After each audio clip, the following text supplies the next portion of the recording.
Good morning, student. I am here to continue this chapter on equality. Okay, we have already discussed the basic concept of equality.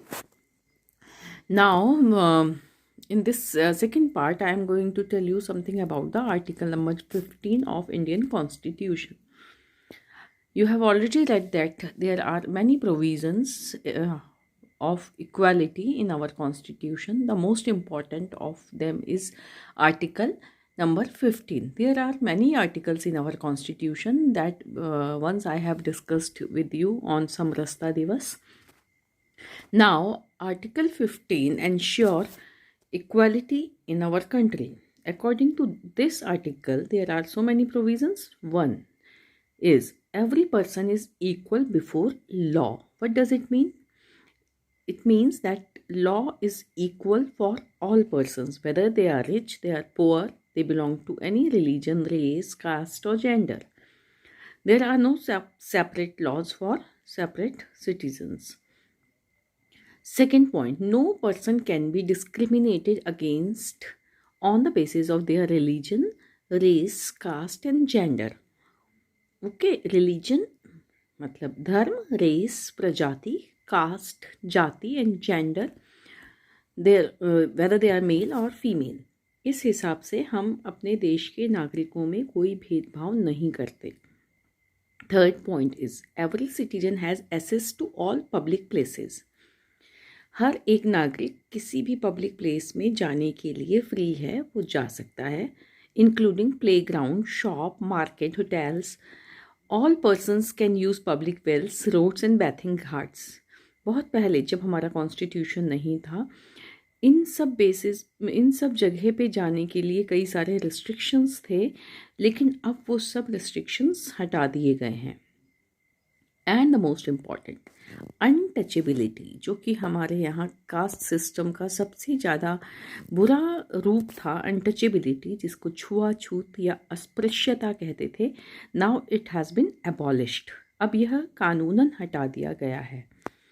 So these are the provisions under article number 15. These provisions are important for examination also, and as a citizen also, these are very important for us. There are some other things which ensure equality in our society. Government has taken, we can divide these provisions into two steps. One is formation of laws. कानून बनाना, forming laws that protect every persons right to be treated equally. ऐसे कानून बनाना जिससे कि हर एक नागरिक को समान उनके साथ व्यवहार किया जाए. Second, our government has introduced and launched various programmes to help disadvantaged community and marginalised community. What does it mean? हमारी सोसाइटी में कुछ कम्युनिटीज़, कुछ सोशल ग्रुप अभी भी ऐसे हैं जिनको मार्जिनलाइज्ड कर दिया गया है. मार्जिनलाइज का मतलब उनको कम इम्पोर्टेंस दी गई. हिस्टोरिकल उनका बैकग्राउंड, उनके साथ ऐसा व्यवहार किया गया कि आज भी वो लोग सबके बराबर नहीं हैं. तो उनको बराबर लाने के लिए government has introduce some special schemes to give and to ensure opportunity for people who had been treated unequally. जिनके साथ असमान व्यवहार किया गया, उनको कुछ स्पेशल प्रोविजंस हमारी गवर्नमेंट ने दिए हैं जिससे कि वो बराबरी पे आ सके. You can understand this thing like in this slide. Okay, what does equality means? हम equality की बात कब करेंगे? जब we are on equal platform, तभी तो हम equality की बात करेंगे ना. लेकिन अगर हम कहें कि पहले ही कोई ऊंचा है और कोई नीचा है, फिर हम इक्वालिटी की बात करें तो बहुत मुश्किल है. ठीक है, तो अब आप देखिए कि हम ये लोग जो पीछे छूट गए थे, इनको भी हमें इक्वल स्टेटस पे लाना है. ऐसे ही आप सोच सकते हैं ना कि अगर हमको कभी हम स्कूल में कोई रेस करते हैं तो हम आपने देखा भी होगा कि जो ट्रैक बने होते हैं उनको लंबाई के हिसाब से स्टार्टिंग एंड फिनिशिंग पॉइंट्स अलग होते हैं, वरना जो इनर ट्रैक वाला होगा वो जल्दी पहुंच जाएगा और आउटर ट्रैक वाला पीछे रह जाएगा. So we have to start at same point, then equality is then only we can ensure equality. There are some other schemes. For example, one very important scheme of government is midday meal scheme. It is under सर्व शिक्षा अभियान and it is introduced in your book also. आपको जो PDF भेजा है उसमें भी आप इसको देख सकते हैं. This scheme is introduced in primary schools. What is this midday meal scheme? Refers to a program introduced in all government elementary school to provide children with cooked lunch. यानी कि स्कूल में जो एलिमेंट्री एजुकेशन जहाँ मिल रही है वहाँ पर बच्चों को कुक्ड खाना मिलता है. तमिलनाडु फर्स्ट स्टेट है जिसने इसको शुरू किया था और हमारे ऑनरेबल सुप्रीम कोर्ट ने सभी स्टेट्स को ये mid day meal scheme introduce करने के लिए स्कूल में कंपलसरी किया है. ओके, अब इसका क्या फ़ायदा है? इसका देखिए, more poor children begin enrolling and regularly attending school. इससे पहला फ़ायदा तो ये हुआ कि हमारी सोसाइटी में जो रिच एंड पुअर का एक गैप था और पुअर बच्चे स्कूल नहीं आते थे क्योंकि कई बार उनके पेरेंट्स उनको स्कूल नहीं भेजते थे. वो मानते थे कि इससे अच्छा ये है कि वो किसी और काम को करें और घर के लिए अर्निंग करें. ये वाला पॉइंट ख़त्म हुआ और स्कूल का अटेंडेंस का जो रेशियो है वो बढ़ा है क्योंकि स्कूल में बच्चों को खाना मिलने लगा है.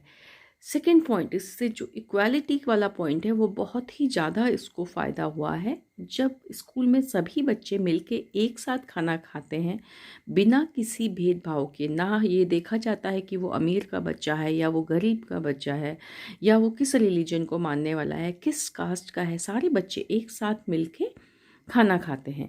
और थर्ड पॉइंट, इससे बच्चों को न्यूट्रिएंट्स भी अच्छे मिले हैं, उनकी हेल्थ भी अच्छी होती है. तो इस तरह की जो स्कीम्स हैं ये भी गवर्नमेंट ने इंट्रोड्यूस की हैं जिससे कि हमारी जो सोसाइटी है उसमें इक्वालिटी, उसमें समानता का अधिकार सबको मिले. ऐसा नहीं है बच्चों की ये जो डिस्क्रिमिनेशन है ये केवल हमारी ही कंट्री में हुआ था या होता है. ऐसा all over the world discrimination हो रहा था, अलग अलग बेसिस पे हो रहा था. Like in America discrimination was on the basis of race and the colour of skin. वहाँ पे वाइट और ब्लैक के बीच में बहुत डिस्क्रिमिनेशन किया जाता था. एपेर्थाइड भी हम इसको कहते हैं. आप आगे के चैप्टर्स में इसको थोड़ा और डिटेल में पढ़ेंगे. और तो और अब देखिए उनके रेस्ट रूम तक अलग थे, वाइट के लिए अलग, कलर्ड के लिए अलग, रोड्स अलग थी.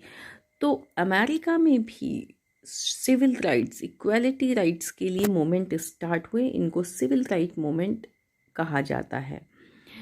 और अमेरिका में African Americans were treated unequally. African Americans कौन से हैं? जिनका native place, birth place Africa था लेकिन वो अमेरिका में बस गए थे. उनके साथ बहुत अनइक्वल, बहुत डिस्क्रिमिनेटेड बिहेवियर किया जाता था. For example, while travelling by bus they either has to sit at the back of the bus और get up from their seat whenever the white person wished to sit. You have heard about the story of Mahatma Gandhi in South Africa also, how he was discriminated there by the whites. This story is again given in your book. On December 1st, 1955, Rosa Parks, a lady, an African American woman, she boarded a bus to go home from work. But she was told to stand up from her seat because some white wants to sit on that seat. That day, she opposed this and this event is very famous in history. और उसके बाद रोजा parks ने बहुत initiative लिए और civil right movement को आगे बढ़ाने के लिए और सभी लोगों को फ्रीडम और इक्वालिटी मिले, इस बात के लिए बहुत सारे आंदोलन शुरू हुए. ठीक है, तो 1964 में एक एक्ट बना, सिविल राइट एक्ट अमेरिका में, जिसने डिस्क्रिमिनेशन को ख़त्म करने के लिए वहाँ पर शुरुआत की कि कोई भी discrimination on the basis of race, religion और नेशनल ओरिजिन पे नहीं होगा. ओके स्टूडेंट, इसके अलावा आप देखते हैं कई बार हमारी सोसाइटी में कुछ डिस्क्रिमिनेशन बहुत ही पैथेटिक, बहुत ही दुख देने वाले होते हैं, जैसे sometimes some people discriminate people with you can say, जिनको हमने अब नया एक टर्म दिया है दिव्यांगों के लिए, जिनको स्पेशल जो हमारी सोसाइटी के कुछ लोग होते हैं उनके लिए।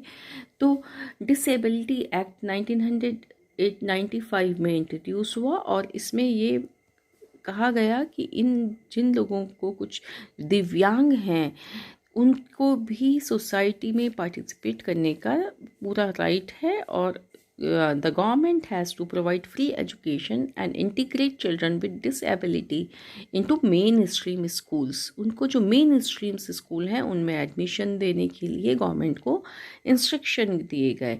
और इसके अलावा लॉ ने ये भी बोला, the law also states that all public places including buildings, school, shopping mall etcetera should be accessible and provided with ramps. इन सभी पब्लिक प्लेसेस पे रैम्स बनाई जाएं जिससे कि ये लोग वहाँ पर आसानी से जा सकें। One important thing is universal adult franchise. Universal means which is given to all, adult mean which have completed 18 years of age in our country, franchise means right to vote. It is again very much important in a democratic society that all adults have given right to vote, irrespective of their social and economic background, whether they are rich, they are poor, they belong to any caste, any religion, any gender, they have right to vote and the value of their vote is equal. One person, one vote. आपने जो मैंने आपको skit act करने के लिए कहा था उसमें भी आपने वो स्टोरी में देखा था कि कांता जो कि एक हाउस सर्वेंट है उसको भी वोटिंग का वही राइट है जो कि उसके घर के मालिक को है। तो इस तरह से universal adult franchise ensure equality in the society.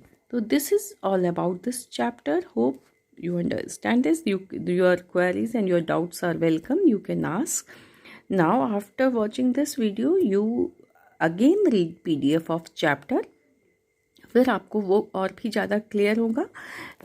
आपके चैप्टर में जो साइड के बॉक्सेस दिए हैं उनको भी आप ज़रूर पढ़िए, और अगर आपको कोई भी कन्फ्यूज़न है तो आप ज़रूर मुझसे पर्सनली पूछ लीजिए। Thank you.